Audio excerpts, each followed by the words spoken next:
Everyone, and welcome to AMBA's webinar. I'm Susan Denzio, and I'll serve as your facilitator for today's meeting. We want to thank James Murphy with Harbour Results for presenting today's webinar, Key Components of a Best-in-Class Sales Process. At the end of today's webinar, we would like to have an open Q&A session. Until that time, if you have any questions, please feel free to use the chat or question feature of the GoToWebinar software.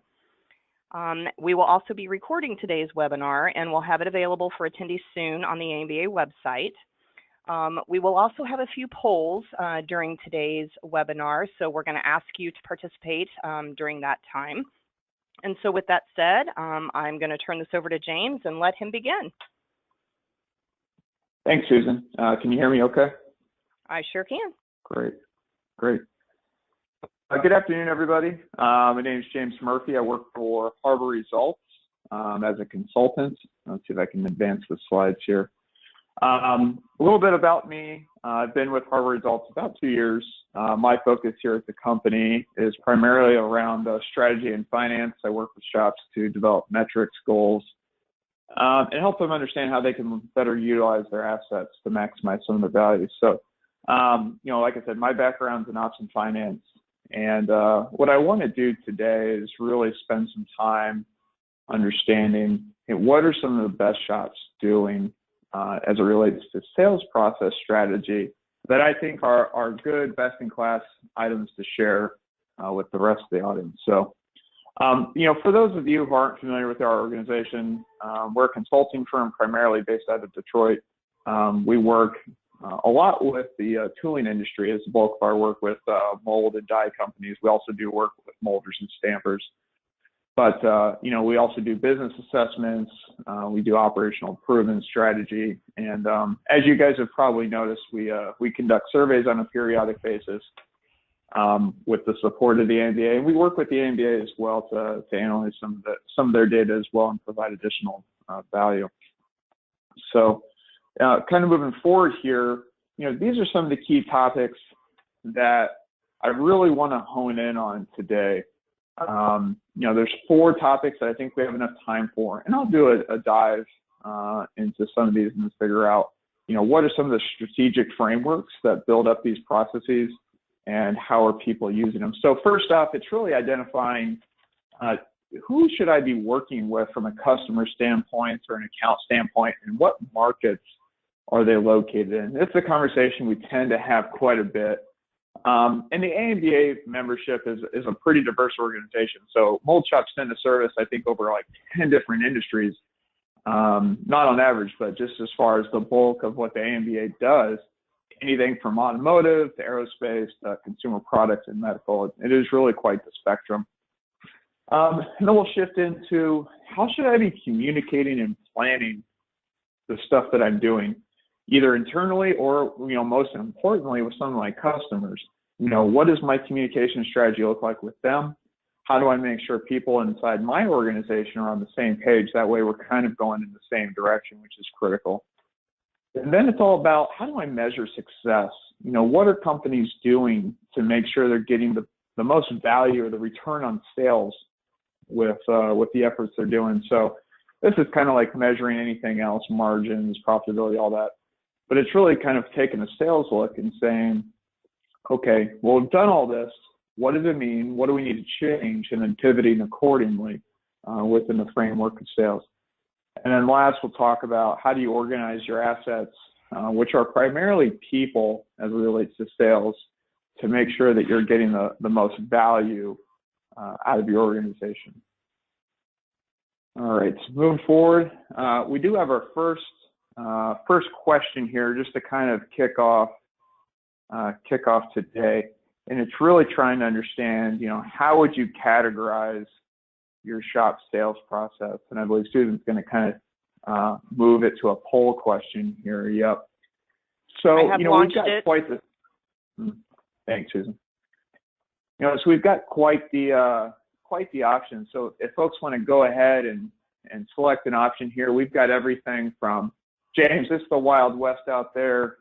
Tooling's crazy. We take what we can get. There's a lot of ups and downs, all the way to, look, we've got a pretty good process. We know if we're successful, we've got some clear action items. And we can also, we have some metrics that we look at on a periodic basis. So, let us know what you think would be a good way of categorizing how you would define your sales process here. We'll give you guys just about 15 more seconds to go ahead and vote on that.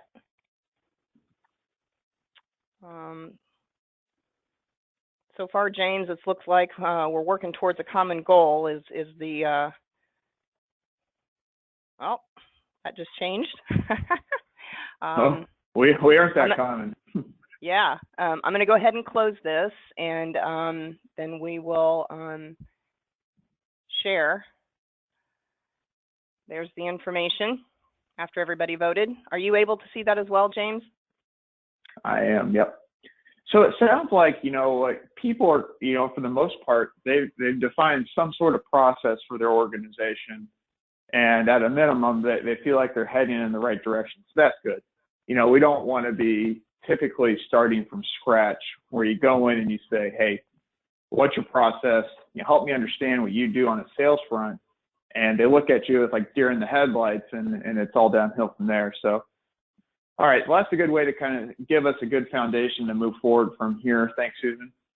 Yep. All right, so let's go ahead and advance the slides here. So within our typical strategic sales process, there's a lot of facets, and there's a lot of things that I'm going to focus on today, but I want to kind of make it clear what I'm also not going to talk about. As we define a strategy here within sales, it's really just these highlighted things in the middle, all the way from target markets through planning. Typically you would hope that there's a overall company strategy in place as to which to grow from. We're going to imply during this conversation today that that's in existence. And then at the very far right here, you see operations planning. So this is understanding, hey, what best flows through our facility? Are we staffed accordingly? So on and so forth. So we're not going to focus on that stuff. We're going to kind of key in here on the middle section. So late last year, we had a webinar where I walked through how our shop's really evaluating who the best are within the organization, whether that's looking at hit rate analysis and sales and profitability. Whether you're collecting the information from an ERP system, a series of Excel files, whatever you do to keep track of your data, it was really kind of spinning it to say, what kind of insights can we get out of it? Because if all you have is a bunch of data and you're not using it, you're really providing no insight to your organization. So, this is kind of a snapshot. A little bit of what we talked about was we walked through some examples.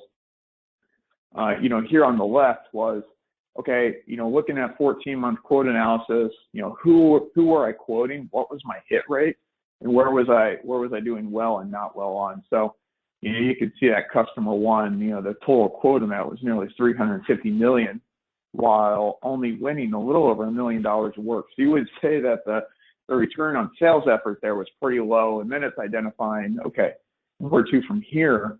Do we want to continue to quote these guys a lot, or do we want to shift our efforts somewhere else?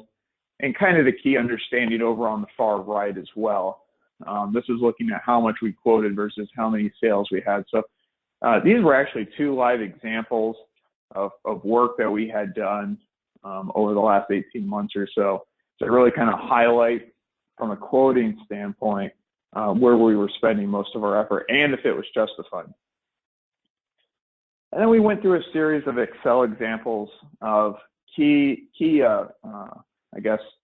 splits of where I think you guys should be looking at information. So this is really categorizing your sales information by, what was the margin on it? What's the industry, end use industry, of course, and what was the tonnage of tooling? So typically it was, it was anything under, 250 or 250 to 500 or anything greater than 500 ton press size. So this really gave us a lot of information using some pivot tables, and I believe you can go back and reference this video on AMDA's website, which we'll cover later here towards the presentation. What exactly should I be doing? Because when I'm on site with a lot of clients, what I tend to ask is, who's your best? Well, it's customer A. Well, how do you know it's customer A? Well, we have the most sales with customer A. Yeah, but what about profit? Well, I don't know. Well, and this is really trying to get everyone on the same page, because I guarantee you, with most of the visits that I have, I can ask the operations person, the president, or even accounting the same question, and I might get different answers. So another cool tool that we talked about was doing a cluster analysis. This is really just using a bubble chart to kind of say, where do we place our customers? The size of the chart would be overall revenue, not overall revenue, but I think the number of tools was the number of tools sourced was the size of the bubble. So along the y-axis here, we had annual volume sales, and along the bottom here, x-axis, we had the average margin per tool. So what we found was we had three distinct categories of accounts. We had the top accounts, customers 1 and 2, relatively high sales, okay margin, nothing bad. We had the cluster on the far right. We would call these, ones that we would want to grow. They've got good profitability, and I think the opportunity here is to farm them to kind of push them a little north here on the matrix. And then we've got the cats and dogs here at the bottom left. These are accounts that you really need to try to figure out, are these good? Are these good customers for us? Is this stuff that we really want to continue to do? And these can be difficult questions for shops to answer. But that was just a quick recap. Wanted to show you guys that. And, kind of moving into this strategy framework that I want to talk about here over the next 30 to 40 minutes was, how difficult is getting sales right now compared to 5 years ago? How has this changed? So I want to get your input on this. Susan, we can see the poll. I want to know, compared to 5 years ago, is it a lot easier to land new bookings here in tooling? Is it a lot harder? I need to kind of gain a sense of what the guys are thinking there out in the industry. Give you a couple more seconds to place your vote there.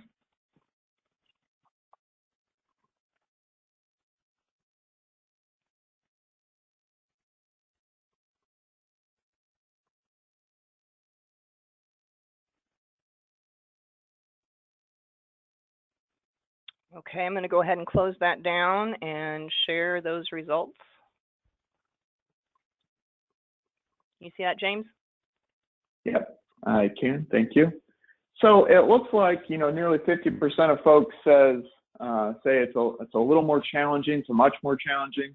And then we've got some saying it's a little easier. So we've got an interesting dichotomy of folks that have joined the webinar. So about half saying it's a little easier, the other half saying it's more challenging. So kind of understanding this in the industry, it's really saying, okay, where to from here, knowing that we've got a situation where some shops are experiencing it to be a little more challenging to fill their shops up, while some are saying, hey, it's a little easier. And, I think things have gotten better. So knowing this, I really want to start off in talking about target markets. Now, there's a lot that go into this. As a shop, typically you have some key accounts that you've relied on for a long time. You've got some key products that you make that do well, and you've carved out a niche for yourself. But it's also understanding, could we be leveraging secondary markets with our current things that we do very well? How do we figure out which customers are best for us, and what are we doing to maybe enter new markets down the road? Because, as Lori talked about, over the last 12 months or so, it's really understanding what your niche was. But once you've kind of, used that to the extent that you can, you want to figure out what's next. You always want to be thinking what's next. So we really want to go through an exercise where you kind of sit down with your team and discuss, who is the ideal customer? Let's list out some key attributes that we think are the best accounts that we want to go after. As a company size, do you want to work for a multi-billion-dollar global tier one? Maybe you do, maybe you don't. Maybe some people find that to be a little complicated. What industry? Do you want to focus on power sport, for instance? Do you want to focus on consumer products like packaging? Maybe it's medical. We tend to see quite the smattering throughout the NBA. And then product type, this is really starting to discuss what type of mold it is, whether it's compression or plastic injection or die cast or a mixture. What do you make the most? What do you make the best at? And, it's kind of interesting when you see some of the information that came back from the wages and benefits is that there are quite a few shops that make a lot of different types of molds. And it's also understanding what do you do best. So in geography, let's say you're located in Indiana. Is it best to be doing work for a client in northern Canada or in California? It might be. Or do you really want to stick around you, and what's their activity? And then PETA, I have a feeling that most people know what PETA stands for, pain in the butt. It's really understanding, hey, how difficult are these guys to work for? Typically, we assign a score to this. And then it's really backing this up with data. So now that I've kind of created who my ideal customer is, now I can go back and say, okay, well, how does my current book of business fit this ideal customer that I've just created? Now, we want to do that typically through a filter tool. And, this could be really any way that you want this to look. This is just an Excel example. Keep it simple. Don't try to overcomplicate things, guys. So now we've assigned a score. So now I've said, look, customer one, their appliance, not my thing, gave it a 0. Annual revenue, 16 million. You know what? That's the size range I want to be in. And then you can kind of see what we've done throughout. So this is really taking your current customer list that you've been working with and saying, what's best for me? But you've also kind of taken into fact what, some of the historical data that you have to kind of make sure that this makes sense. Now, this is something that I see clients doing that are really looking at, okay, you know what, I'm busy or I'm not busy. Who should I be giving more attention to? You try to treat everyone with the same amount of priority, but sometimes it's just not reality.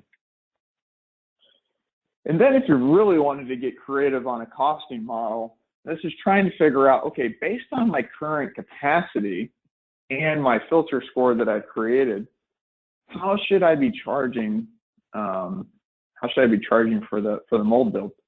Now it's really going to depend. Some of you guys that I've been to have some pretty complicated and sophisticated quoting tools and mechanisms, things that you've been able to relay back the information from previous historical quotes. You bring up that reference quote. You're able to constantly, give a feedback loop to understand who you quote and how do you quote it. But sometimes you really want to understand, hey, do I need to charge premium pricing for this? So let's say you're not exactly slow. You're pretty busy, and you've got a client that's wanting to do work with you. Okay, well, maybe you didn't score too high on the filter score, and my capacity is pretty high. I'm going to have to charge you a higher shop rate.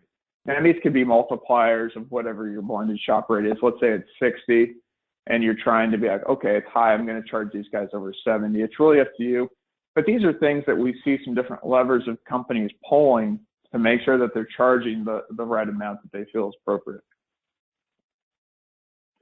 Now, moving into some additional pricing and quoting stuff, we want to talk about, how are companies tracking this, how they're adjusting their margin, and then the ability to just go back and ask for the work. So something that I'm a big proponent of, it's really laying out the information.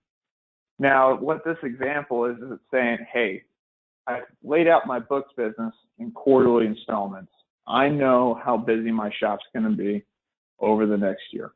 Now, this might be referred to as a demand schedule or capacity demand or anything that you want to refer to it as. But what it's doing is it's taking your revenue and it's dividing it throughout the 4 quarters to understand where you still have a delta or a 2 solve within these quarters. So what we find here is that the company has currently laid out, look, we've got 25% of our book business here in Q2 2016. So it's looking at a historical example.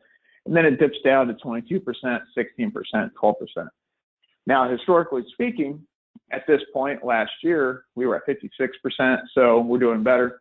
But what are we going to do to try to level this out a little further? We got to figure out, using the information that we talked about a little later, was what am I going to have to quote to make sure that I fill up my business down the road?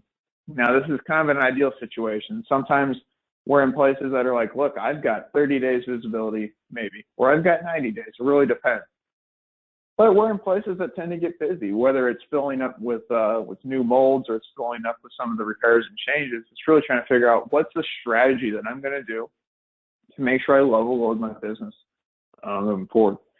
Now, what I've got here is it says, hey, I typically know by quarter what my hit rate is. So it's using that quarterly average, multiplying it times the 2 to solve to figuring out how much you should be quoting. So if your hit rate is 10%, you need to make up a significant number, then you need to multiply that out to figure out how much you should be quoting given your hit rate to fill up that future amount. And then, obviously we want to talk about how this kind of comes back to some of the feedback. Now, this really starts to get into some of the analytics and figuring out, okay, how are we performing and what are we going to adjust moving forward? Because if you just create a plan and you stick to the plan and you don't check how it's actually performing, this is where you're going to get into trouble. And that's actually what we tend to see with some places.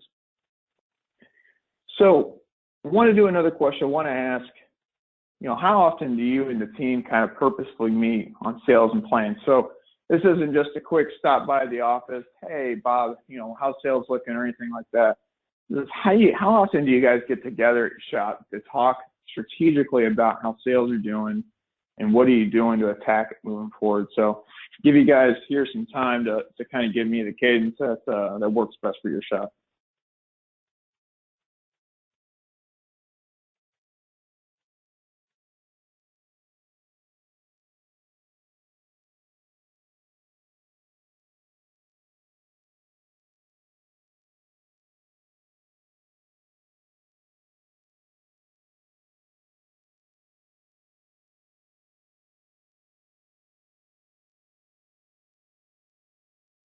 All You right. see the results, James?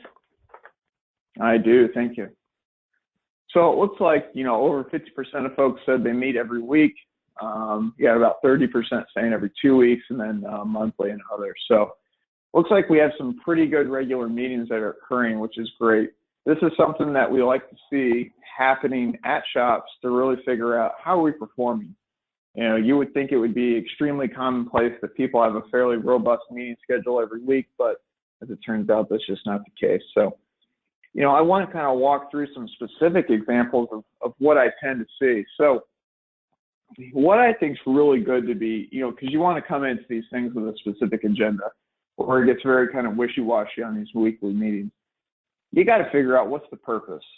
So on a weekly basis, you want to be very tactical. You want to address any issues. So this is really kind of coming into the meeting saying, here's my issues, how are we going to tackle them and moving forward and assign some action items. So typically at this meeting, you'll have your sales, your quoting and estimating guys that are coming together to figure out how are we doing this week, what's the game plan, what kind of activity you're seeing. This is a very tactical discussion. And within this, you're going to talk about, okay, how are we performing year to date on some of our metrics or even month to date, new customers that we see coming down the pipeline, or any issues that we foresee. So it could be, hey, we see this work getting pushed out, or I don't know, I had a bad vibe at this last client meeting, so we should probably talk about what the plan is for that. So this is on a weekly basis. We recommend about an hour if possible of really kind of getting together and understanding how the company's doing. On a monthly basis, this is starting to get into a little more strategic development with a larger audience. And here you want to kind of update, what's the progress that we're making on our sales process for the fiscal year, and what are the priorities. So here we'll start to bring in a little more folks. Typically the sales manager, the president, whoever oversees sales is at this meeting too. And now we've kind of brought in maybe marketing. So what you want to do is you really kind of want to do the same thing that you did in the 1 hour meeting, but it's a little more high level. So this is where we start to take a look at, we're not necessarily firefighting during this meeting like you would at your weekly, but it is kind of updating, hey, how are we performing against the metrics that we set, whether it's hit rate, sales per customer, profitability by product, all that type of stuff. All that is going to kind of come out and say, how are we performing to plan, budget versus actual? And then how are we going to update our account plans moving forward? So if the account plan for customer XYZ was to be at $2 million for the entire year at an average gross margin of 15%, and we're currently on a run rate of, let's say, $500,000, and we're not hitting margin targets, someone needs to pull some levers to figure this out. Too often that we find is this starts to become a very reactive process where you get towards the end of the year and it's like, yeah, we didn't hit sales targets for these guys. I wonder what happened. That's not ideal. And you kind of want to create a situation where, you're getting ahead of us. And some people are going to be like, look, James, that's a no-brainer. We know we need to be doing that. We do that all the time. But, we are in some places that exactly don't get very proactive about this. And then they just let the results settle at the end of the year. So also I put continuous improvement in here. Like I said, you don't want to create a plan and then not update it. If stuff changes throughout the year, you need to recognize that. Whether it's you've had a change in hiring or maybe some other market things have happened, this is where you want to make some change to your strategic sales process.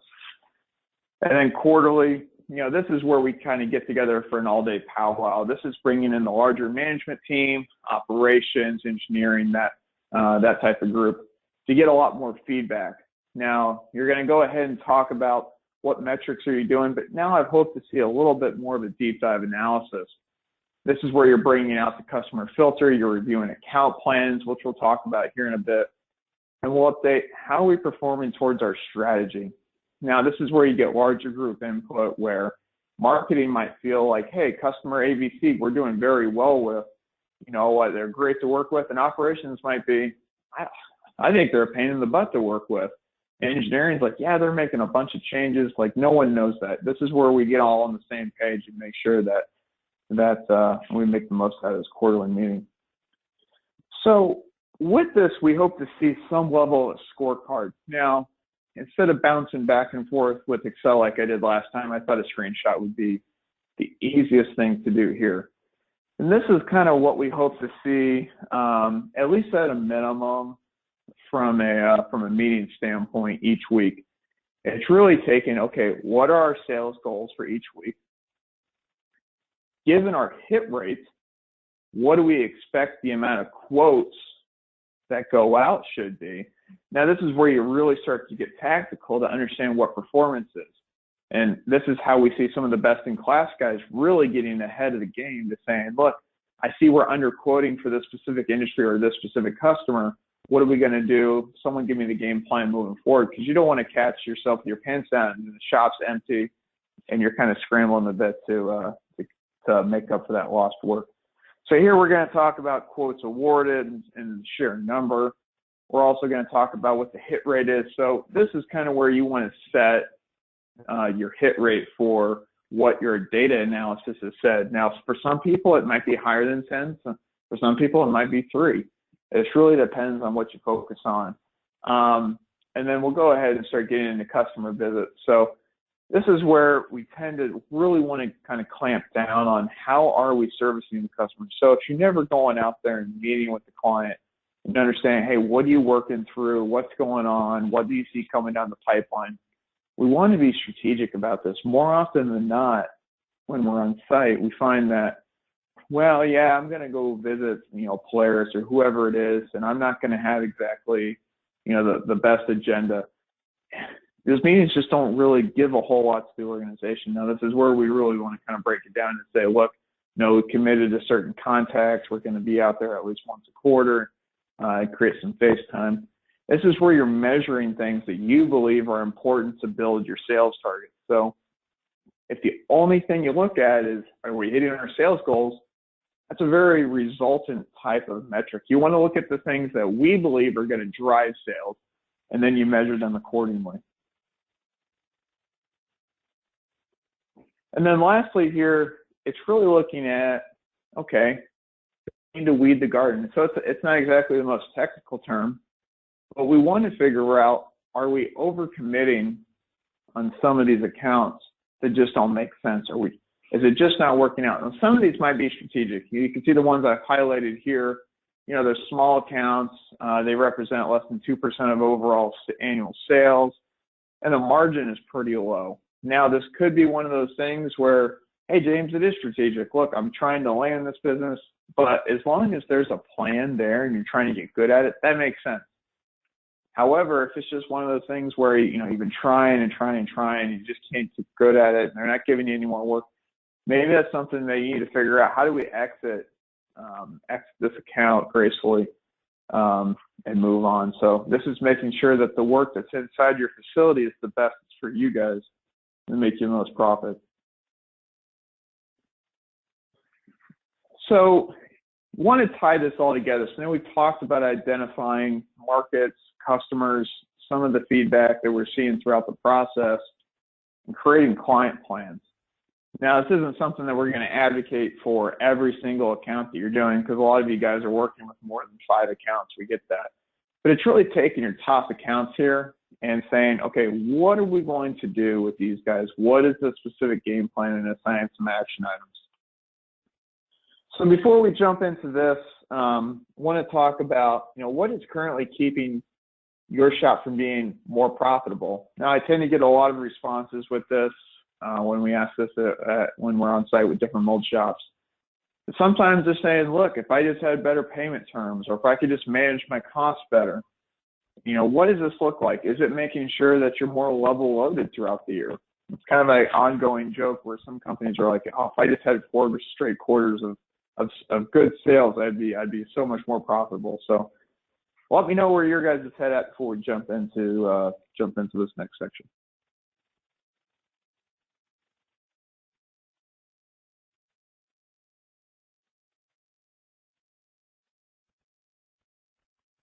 Couple more seconds to place your votes.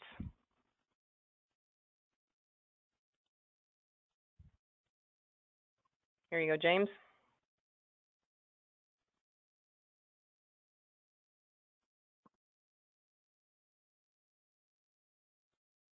Sales. All right. It would help if I unmute myself. Looks like it's a little bit of a, here I am talking to myself still. So it's a little bit of a self-fulfilling prophecy, really. We tend to hear this quite a bit. If I could just string together 4 good quarters in a row, man, would I be doing so much better. I can't tell you how many times I've heard that. So thanks, Susan. I appreciate that.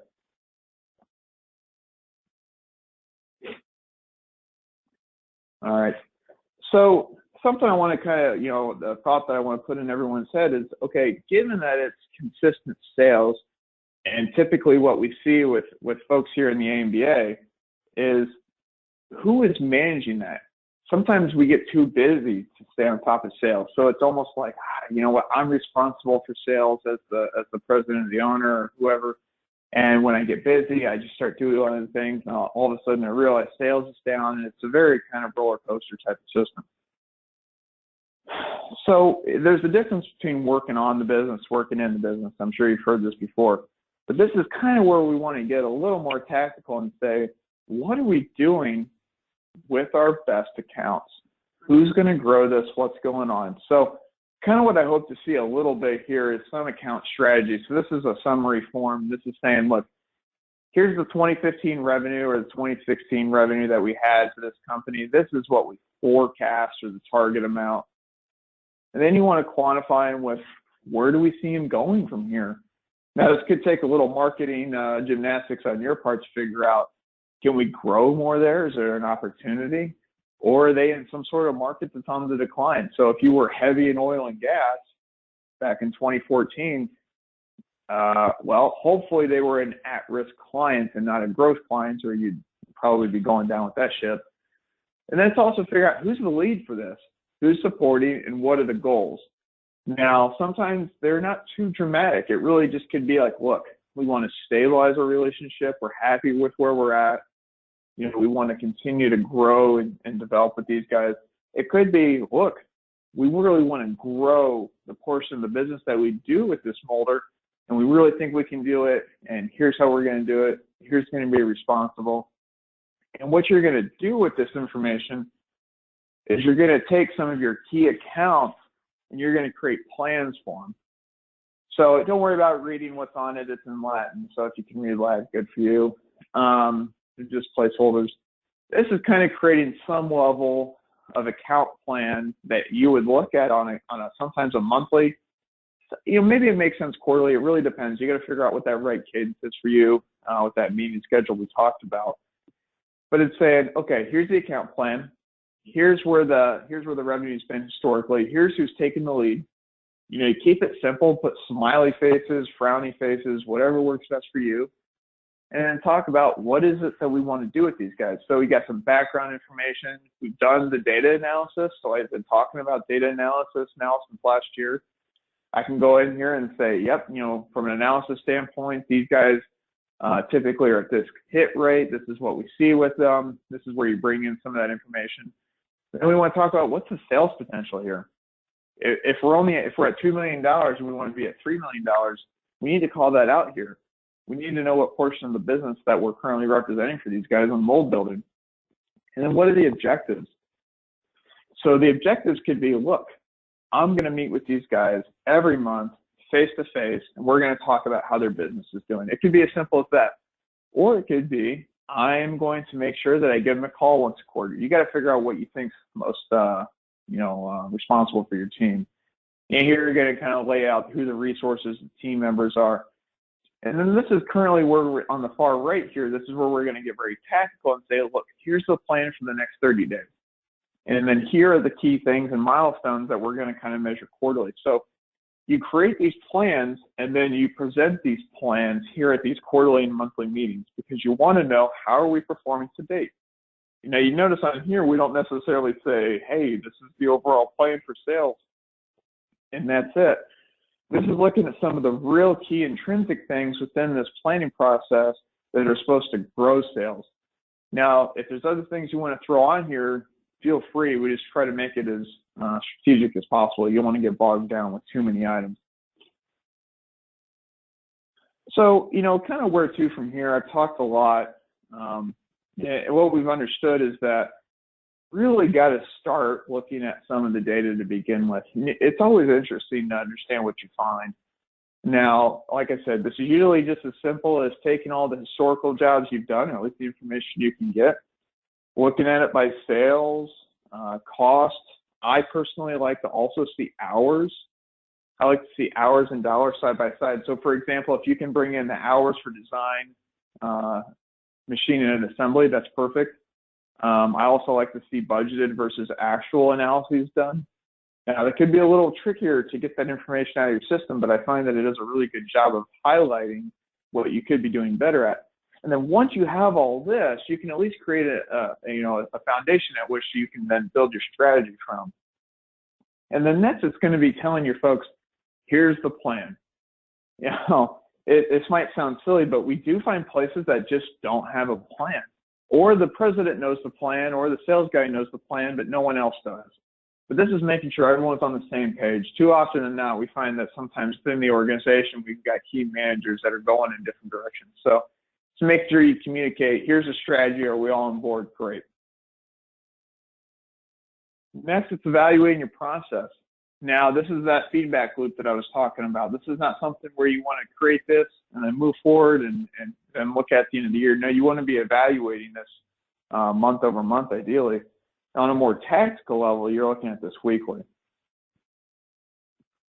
And whatever you do, don't do all of this at the same time. You're going to find that this stuff actually takes a pretty good amount of effort. So you really kind of want to hone in on what is it that your shop needs right now and what's the most value. It might be account plans. It might be data analysis, which is where I'd recommend. It might be a market analysis. So you could be like, okay, James, I'm determined to get into the snowmobiling business. Okay, so maybe market intelligence is the thing you need to start. But whatever you do, don't bite off more than you can chew. What you'll find is that you've got all these things flimsy that are just going to kind of unravel over time and don't add any value to your organization. And then take an active role in planning your sales and executing your sales process. So, this kind of starts from the top and works its way down. What we're going to say here is that this takes a lot of leadership. Now, what tends to happen in the world of manufacturing, for whatever magical reason, is what gets measured gets improved. It's kind of funny how that works. But you've got to be the person that's driving this. Now, if you just come down from high and say, look, this is what we're going to do, go forth and do it, you're probably going to find that it's not going to have the energy and the benefit that you're hoping for. So, just to kind of wrap this up, like I said, I work for Harbour Results. A lot of the IQ stuff that we do is really to make sure that you guys get the information and benchmarking that we feel is best for you and that you want to get out of it. So right now we've kicked off our next survey. and it's focused right around financial performance. And it's really looking, at the manufacturing cost to say, how are we doing compared to our peers? Are we paying more on employees? Like, what's going on materials? How are we doing from an overall gross margin standpoint? So we're really hoping that you guys will get involved with that. We'd love to see some great turnout for that, and you'll make sure you get the report here within the next few weeks after it closes. So it just opened yesterday, and we'll leave it open here for about 3 weeks. And where can you find some of this information? Well, you can find it on the AMBA website, actually. If you go to industry data, you can log in and find a lot of this information. So hopefully you guys are going there. This is where you can download some different forecasts and some different reports that we publish, sometimes in conjunction with the AMBA. That is really tailored towards mold makers. So this is kind of a focus of ours to make sure you guys are getting the best data. And then also, you should be getting a monthly insight. This is kind of highlighting the biggest trends that we see out there. If you're not, let us know. We'll be happy to kind of figure that out for you. But you should be getting something via email once a month that are kind of, it's kind of taking the Cliff Notes version and making sure you get it in your email. So see, these are some of the things that we do. So from an IQ standpoint, what does that look like? Typically, we're on site with folks that we visit with for a strategic process. So we work with multiple AMBA shops to understand, hey, what's your process? How we measure success? We bring data and analytics. We meet with them. We really want to make them as successful as possible. And another thing that we do through the AMBA as well is the business assessment. So it's taking a lot of benchmarking data that we collect on site and combining that with recommendations to make sure that you can find some of the opportunities at your facility. So I want to wrap up there. Field any questions if folks have them. I was trying to manage towards a specific time. Didn't want to talk this entire time in case folks had some questions. So I'll go ahead and put myself on mute, and if anyone has any questions, be more than happy to walk through those. Yeah, if you guys want to use the question feature of the software and send me your questions, then I will read them and we'll let James answer them accordingly. We'll sit here for a few minutes and give you all a chance to think of those questions and see if there are any.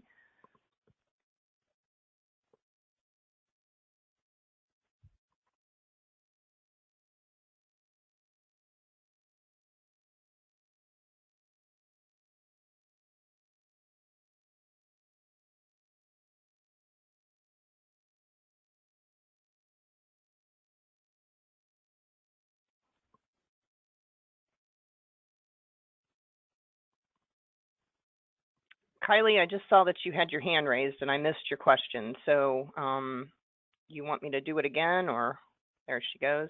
How many companies are on the call today? We probably have about, I'd say between 10 and 15. I know that we have a couple of representatives from the same company on the line.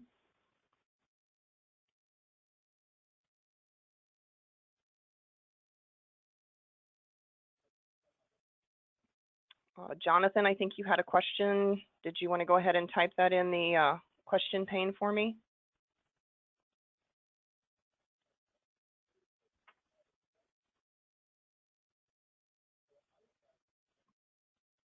What is the average hit rate among your members, and do you track average hit rates by industry served? Can you help me with that, James? Yeah, that's a good question. Typically for hit rate overall, we tend to see it between 5 and 10%. Now, with some of the largest shops that are focused in automotive, I tend to see a hit rate less than that, just strictly from a volume standpoint. So you think of automotive maybe being a little bit larger. What they're typically getting knocked for on low hit rates is that they'll provide quotes on tooling programs to tiers that haven't been awarded yet. So it's not maybe real work, however, it's real effort. So that's where I tend to see the lowest hit rates. Now, hit rates tend to be the lowest in automotive, but then you get into things maybe like power sports or consumer products or even appliance where the supply chain is organized a little bit differently. They don't have these tier 1, 2, 3 structures all the time. They might have a tier 1 or whatever they want to call it. but we tend to see some higher hit rates north of 10% in other industries, with automotive being the lowest. Now I can't come back and say, okay, agriculture is X and power sports is Y. Now I could go through and look at specific company data, but that would, that's something maybe I could follow up with you guys. Don, I saw that you had your hand raised. Oh, there's his question. Are there any mold quoting softwares on the market? There actually are a couple different software packages. I'd have to look up the names again, but I've been approached by one or two companies that are currently creating software. It's kind of a box software where you can put in some of the dimensions of the mold, how many slides, lifters, tonnage, steel costs, that type of stuff, and it produces a reference quote. Now, that's as good as the information it has. So there are companies that are working on this stuff that are in the mold and die space that are currently leveraging this type of software. And what it does is the more that you use it, the better or the smarter it gets. So as you can imagine, the first couple times you use it, it's going to be pretty much just 1 + 1 = 2. That's about as smart as it's going to be, combining all the different facets in the mold build. And then as you go, you can then start to quantify some of the specific facets that are within the mold building process, design engineering, how many iteration cycles, quality loops, that type of stuff.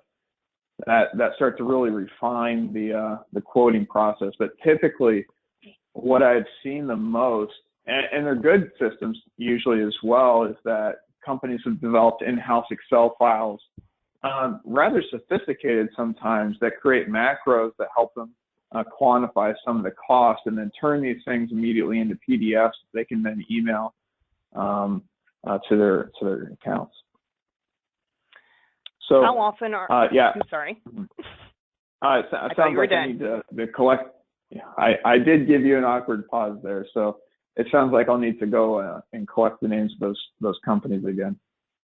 Okay. I do have another question. How often are customers actually participating in the supplier's sales plan for their own account? Supplier's fail plan? I'm not sure I heard you correctly. How often are customers actually participating in the supplier's sales plan for their own account? That was the sales plan. Oh, okay. So I heard fail plan. I was like, well, that's a very pessimistic way of looking at it. So how often are they participating? You know what? Not very often. There are places that we go to that will sit down with them on an annual basis and say, look, here's how much work we did with you last year. What do you think is the potential for us to do this year? Now, sometimes you get some candid responses and sometimes you don't. I don't have any data to kind of say what the percentage is, but there are places that are going and sitting down with some of their key accounts and saying, look, here's where we've been historically. Help us understand what to plan for. There are places that are doing that. I have been in shops that have that kind of data to show me, and I would say that that's a really good idea. Hopefully that answers the question that was being asked. Thanks, James. Does anybody else have any questions for James?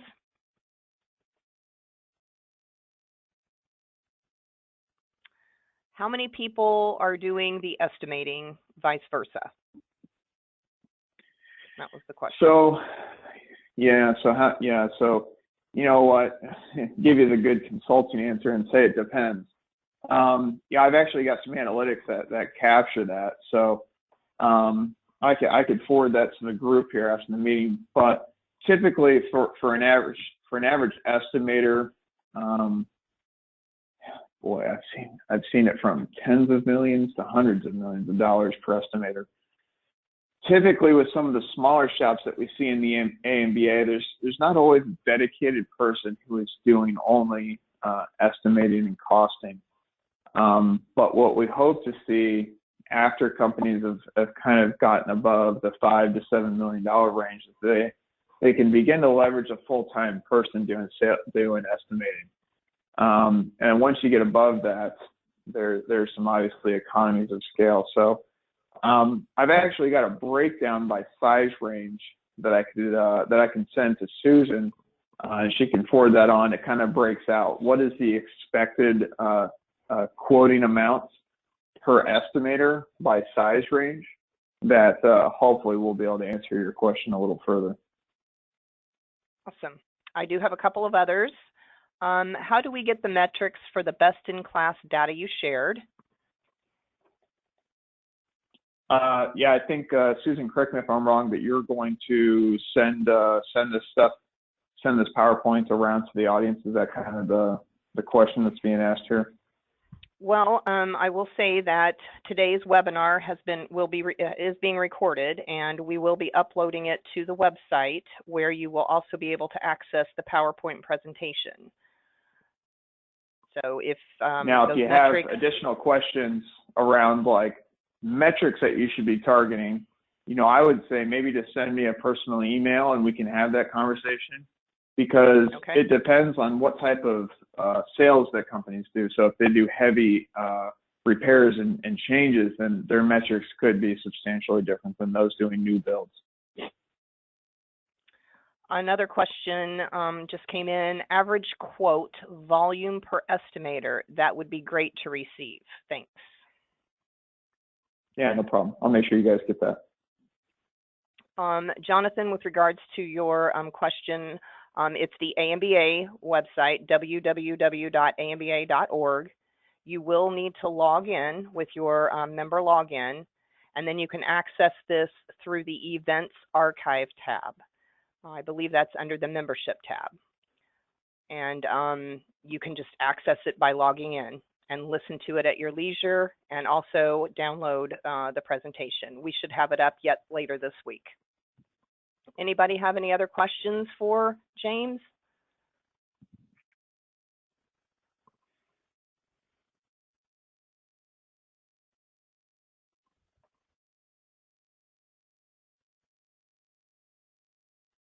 All righty.